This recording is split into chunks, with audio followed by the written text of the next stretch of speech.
Now that that game's behind us, how do we really feel about our boy Josh Dobbs? I'm going to keep it real. I expected this, okay? So it's not shocking to me, but I kind of want to talk about what we seen on Monday Night Football against the Chicago Bears. Well, I'm going to tell you what we seen. We seen 185 yards, 4 interceptions, and 1 touchdown.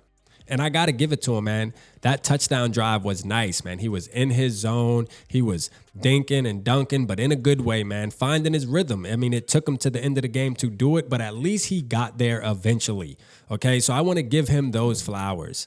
But what I also want to talk about is maybe there's something deeper than that, okay? Now, this is why I go back, and you have Vikings fans like that I've already went back and forth with that actually are going to die on the Josh Dobbs hill.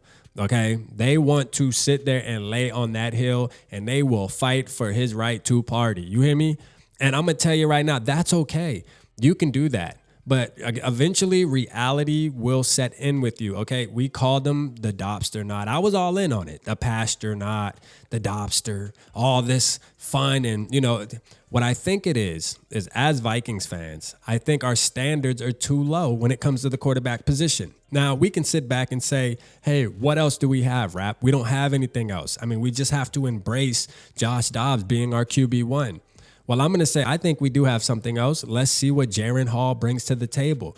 Because my problem is I don't believe that Josh Dobbs could be that much better than Jaren Hall. I just don't believe that that exists. I don't think that gap is that big, okay? Kevin O'Connell came out and said, man, look, they're definitely going to take a look at the quarterback position throughout this bye week. But I'm saying this, off of the evidence that we have as Vikings fans and what we've watched, we know that Alexander Mattison fumbling the ball. I'm going to start holding players accountable. You know, we got to start holding on to the ball. Goes out there, fumbles again. Guess what? Alexander Mattison still gets a lot of touches.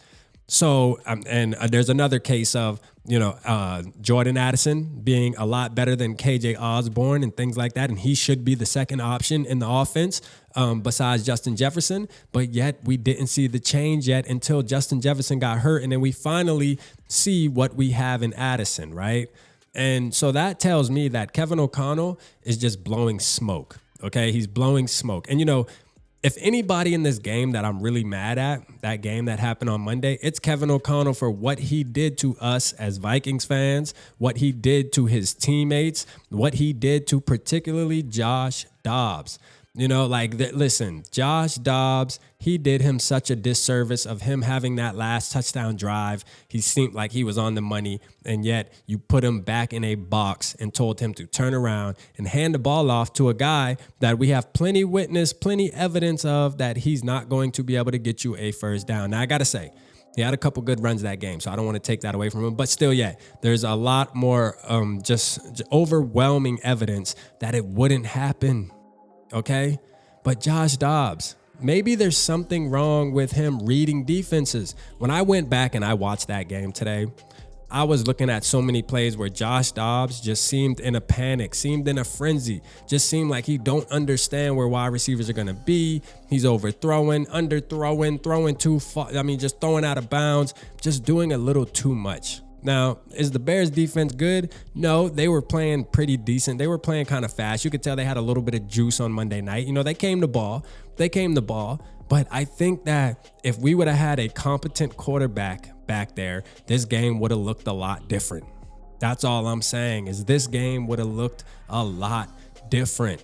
Okay, Josh Dobbs, I'm going to tell you right now, the Vikings, and I said this when we first signed him, you can go back and watch videos because it's kind of like I've been on this roller coaster with Dobbs because 1 minute, when we first got him, I said I don't like the pickup. I do not believe that he's a good quarterback. There's a reason why 7 other teams didn't even keep him as a backup. You know what I mean? And I can tell you that I believe that the Cardinals brought him in to lose games. He gives them the best chance to lose games to be able to get a good draft pick, and that's exactly what happened, 1-7.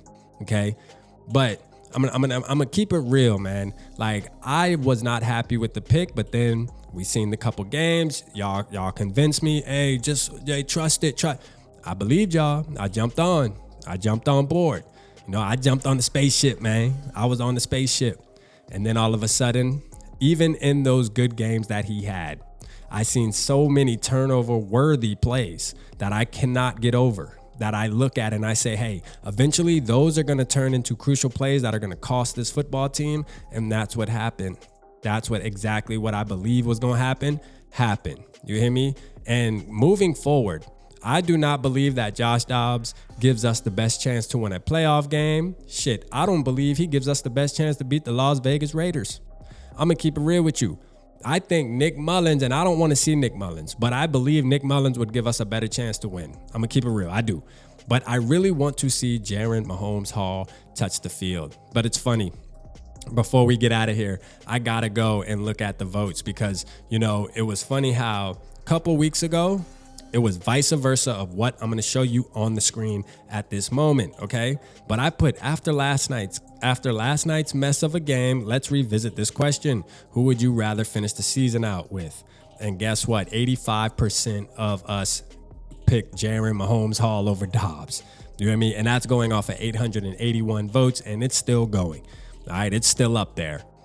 So I'm going to tell you, man, you see the vibes, man. I think people are starting to come around and realize like it was fun while it lasted for the 2 weeks that it lasted. But now it's time to come back to earth and realize that the Vikings really miss Kirk Cousins. We can give Kirk Cousins his flowers at this moment. And we need to figure out what we are going to do moving forward as Vikings fans, as the Vikings organization, what we're going to do at quarterback. Because right now we have a problem, Houston. Shout out to Josh Dobbs, though, man. I told y'all, the vibes have changed. Appreciate y'all tapping in. Holla at your boy.